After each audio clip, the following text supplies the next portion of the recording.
Bonjour à tous et à toutes. J'espère que vous allez bien. Et c'est aujourd'hui dimanche, nous sommes en plein mois d'août et je vais vous parler aujourd'hui de la porte invisible en 11e maison. Je vais brièvement me présenter pour ceux qui ne me connaissent pas.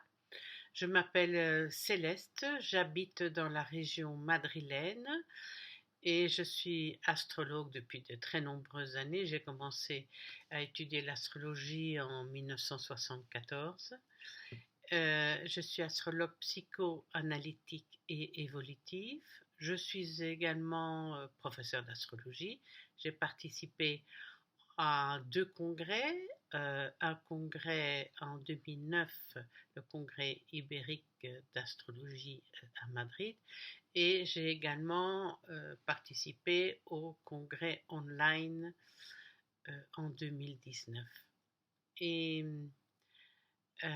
j'ai aussi donné cours euh, dans une école d'astrologie et je donne aussi des cours particuliers. Je pense organiser des cours online également. Je travaille en français et en espagnol. Alors, je suis en dehors de ça, je ne sais plus si je l'ai dit que j'étais professionnelle EMF Balancing Technique, artiste peintre et je suis également élève de Laila Del Monte en communication animale et capacité extrasensorielle et je fais partie de la communauté de Los Portales qui se trouve dans la région sévillane. Euh, aujourd'hui, je vais vous parler, comme je vous l'ai dit, de la porte invisible en 12e maison. Pour ceux qui veulent connaître plus de détails sur la porte invisible, j'ai fait une vidéo sur l'explication de la blessure existentielle de la porte invisible. Pour ne pas alourdir les vidéos, parce que je ne vais pas répéter, mais vous pouvez soit me poser des questions, soit retrouver dans mon canal cette vidéo-là. Alors, en 12e maison, on sait que c'est la maison de l'âme, du monde intérieur, que c'est aussi considéré comme une maison prénatale aussi. Alors, c'est la blessure existentielle et c'est la délicate existence à soi-même. Autant la porte invisible en première maison, c'est des difficultés à être en contact avec son moi intérieur, savoir qui vit à l'intérieur de soi, quelle est la partie centrale qui manipule toutes les marionnettes de la persona, autant la porte invisible en 12e maison touche beaucoup plus un mal-être de l'âme existentielle. On peut avoir, si vous avez la porte invisible en 12e maison, une vue large des choses de la vie. Pourtant, vous souffrez d'un manque indéfinissable, restreignant le champ de ses perceptions, de vos perceptions. Alors, le natif, parfois, il croit bien faire et fait mal sans s'en rendre compte. Blessé, meurtri par il ne sait quelle fatalité, il blesse à son tour et ne le voit pas. Cependant, quelque chose en lui enregistre cette défaillance et amplifie ses tensions. Il a été blessé dans l'enfance, je le développerai un peu plus tard, et dans les vies passées. Dans les vies passées, c'est surtout par le fait d'avoir été abusé ou qu'on l'a maltraité, qu'on a profité de lui, et dans l'enfance, c'est d'avoir enfin, de ne pas avoir été écouté. Donc, on a l'impression d'être pas écouté, incompris. Et, euh, et cette absence c'est-à-dire que il blesse et en même temps il ne le voit pas qu'il blesse et ça entretient ces tensions. Et cette absence de conscience se rajoute au vide qui hante sa psyché et qui aggrave sa douleur. Le vide est un vide de psyché. Il ne s'agit pas d'une insatisfaction identifiable, mais d'un état général de déplaisir en souffrance avec une impossibilité de satisfaction. En fait, il aimerait bien savourer une vie qui serait dépourvue de satisfaction vulgaire pour être enfin libéré à sa relation, son rapport ambigu au plaisir et purifier son moi. Et il ignore en fait, tant qu'il est là-dedans, qu'il est son propre bourreau, donc sa propre victime. Il peut être terriblement blessant avec les autres, coupant, si l'autre émet un avis différent du sien. Il ne voit pas toujours qu'il est blessant. On sait que tuer, c'est ôter la vie, mais que blesser, c'est abîmer la vie. Et sa solution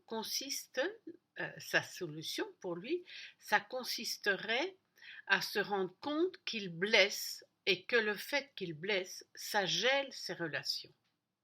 Et sa froideur le fait paraître insensible. Sa suffisance l'incline à se sentir offensé par les agissements, des imperfections des autres et les errances des autres. Et il omet de pratiquer la compassion, alors que la compassion est d'une qualité inhérente à la 12e maison, une qualité majeure. Et il doit comprendre qu'en agissant ainsi, il fait de lui son ennemi. Son sentiment d'emprisonnement vient du fait que, comme je l'ai dit au début, qu'il est jadis tombé, donc ça peut être dans d'autres vies, dans les mains d'adversaires qui, selon ce qu'il croit, lui ont fait parjurer sa conscience morale. Et cette âme blessée vient aujourd'hui, dans cette vie, demander réparation au genre humain en dénonçant la laideur de l'âme ou la laideur du genre humain. Mais c'est à lui-même qu'il doit pardonner. Et il prévient tout risque d'humiliation en offensant les autres inconsciemment. Il peut nier subrepticement sa réactivité ou encore la justifier. Et en plus, il a du mal à accepter que d'autres se justifient quand ils ne sont pas du même avis. En fait, là-haut, il a vécu l'enfer de son enfermement et en bas, il vit son désœuvrement. Il se laisse rarement aller. On sait que dans les différentes portes invisibles, il y a toujours une tension qui est entretenue.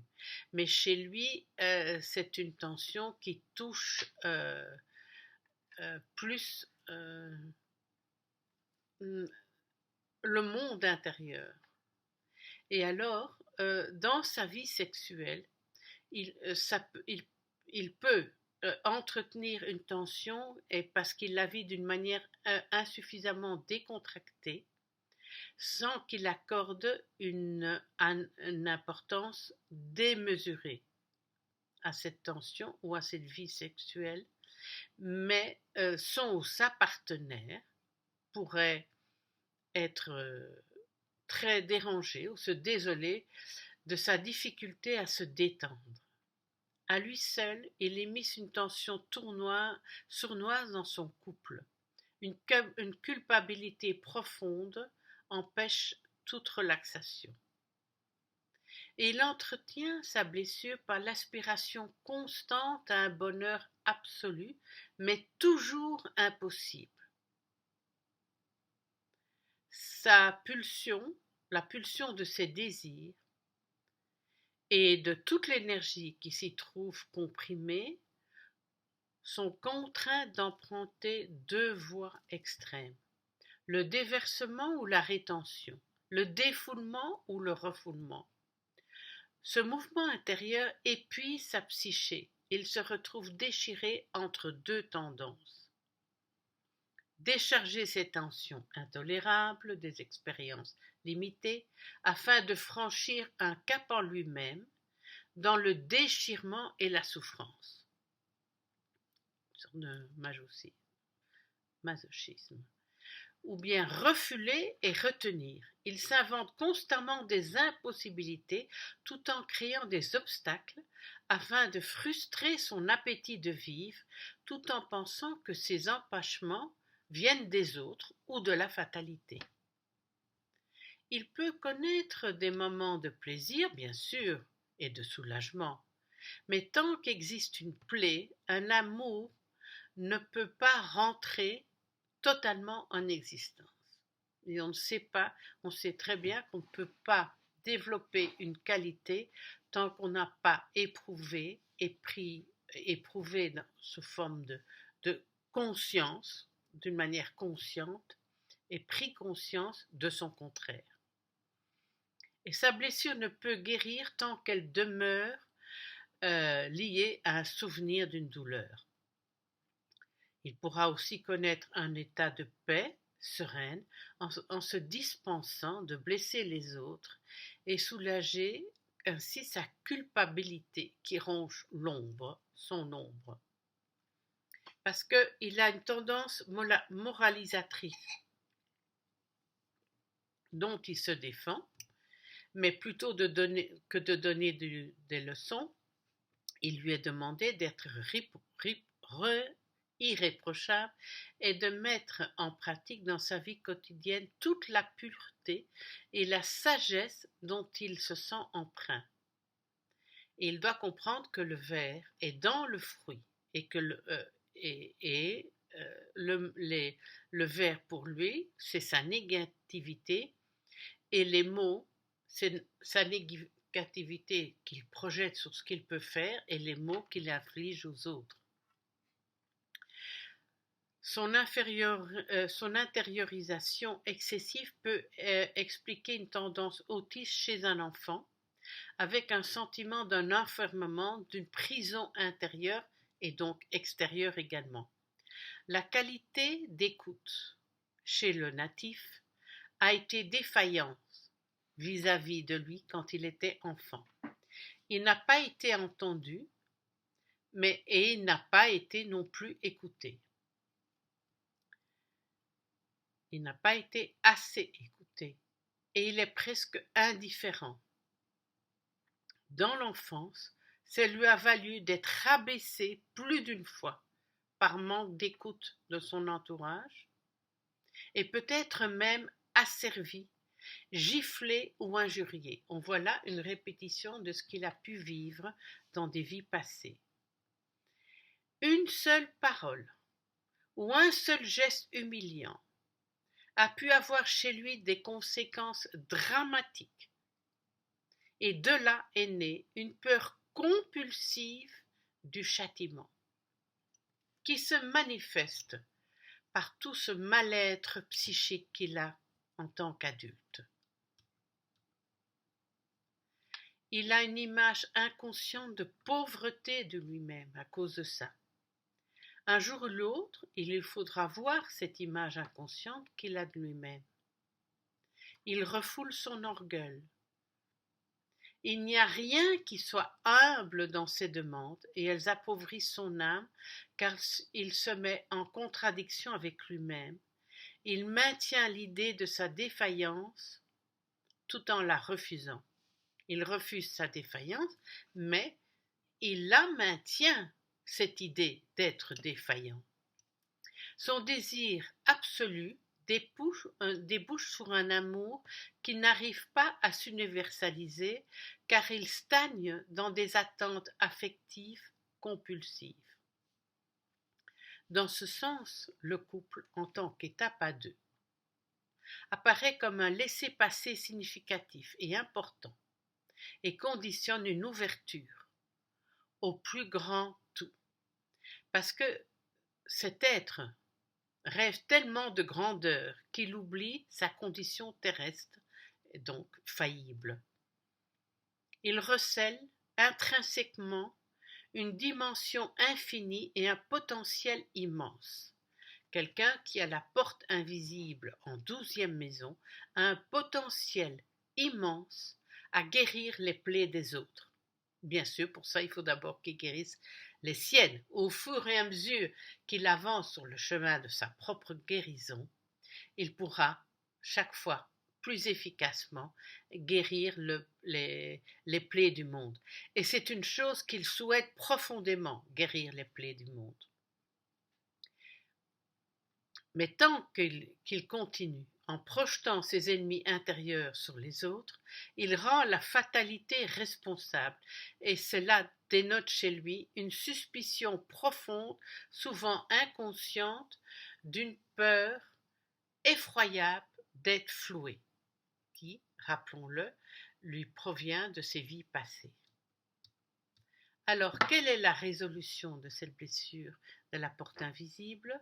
C'est dans la porte visible, en face, en 180 degrés, dans la 6e maison, qui est la maison de la vie quotidienne également, en dehors d'être celle du travail, service, santé, bien sûr, c'est celle de la vie quotidienne. Son sens des responsabilités, ici, doit particulièrement s'appliquer à ses obligations et ses devoirs familiaux. Et plus il les accomplira joyeusement, plus ils seront légers. Et là, le stress peut représenter la partie émergée d'une souffrance bien plus profonde. Il doit prendre soin de lui et ne pas négliger ce qui, au fond de lui, a mal. C'est pour ça qu'une attention et un respect particulier du corps sont très favorables à son équilibre énergétique. La voie de la guérison passe par l'observation de sa pensée, de ce qu'elle tente de prouver, au lieu de couper la pensée des autres par des paroles acerbes. La libération commence par la conscience de ses doutes, de ses scrupules et de ses propres limites. Et là, Chiron va l'aider. Donc, il est important que vous développiez et que vous entreteniez et que vous vous serviez de vos valeurs de Chiron. Chaque fois, vous en prendrez conscience.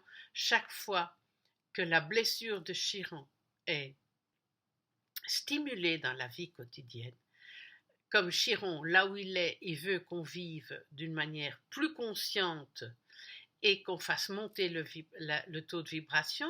Chaque fois que la blessure de Chiron est activée, vous pouvez vivre des prises de conscience fulgurantes qui vous projettent vers son potentiel. Et là, grâce à ce potentiel, vous prenez conscience de comment vous manifestez, vous agissez dans le lieu de votre porte invisible et vous allez vouloir guérir et aussi aider les autres à guérir. Savoir persister dans le juste et savoir se retirer puis réparer en cas d'erreur. Servez-vous de votre Chiron, ça va vous aider. Se responsabiliser dans la concrétisation d'objectifs réalistes. Cultiver la méthode. Être exact. Oser se mettre à l'épreuve et sortir de la preuve du rationnel de la pensée. Pour en finir avec l'influence délétère du mental. Faire son travail d'incarnation afin de ne plus avoir à le faire. Voilà, j'espère que j'ai été claire. J'essaye toujours de ne pas être trop long, mais c'est un sujet qui est assez vaste et qui, dans une consultation, quand on fait une consultation sur la porte invisible, rien que ça, la porte invisible, la blessure de Chiron, le potentiel de Chiron, les répercussions de la blessure de la porte invisible et aussi tout ce qui dans votre thème vous aide à vivre plus le lieu de bonheur de votre thème qui est la porte visible Une consultation de cela prend 1 heure et demie d'explication et je ne vous dis pas combien de temps de préparation. Voilà. Et si jamais vous avez des questions à me poser, vous pouvez me le poser via WhatsApp, Telegram et Signal. Vous pouvez également m'envoyer un email et vous pouvez également m'écrire sur mon canal YouTube sous le nom Céleste Vink, sur le nom Astro Céleste Vink, sur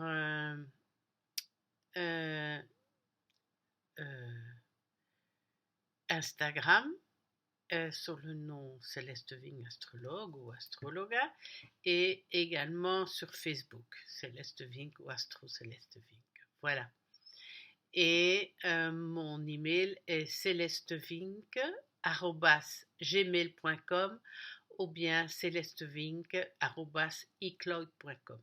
Voilà, je vous souhaite une très très belle journée, un très bon week-end, si jamais vous me voyez pendant le week-end, et un bon été si vous me voyez durant l'été. Voilà, je vous embrasse très fort et je vous dis à bientôt et n'hésitez pas à m'envoyer vos questions pour n'importe quel éclaircissement. Voilà, je vous embrasse. Bye.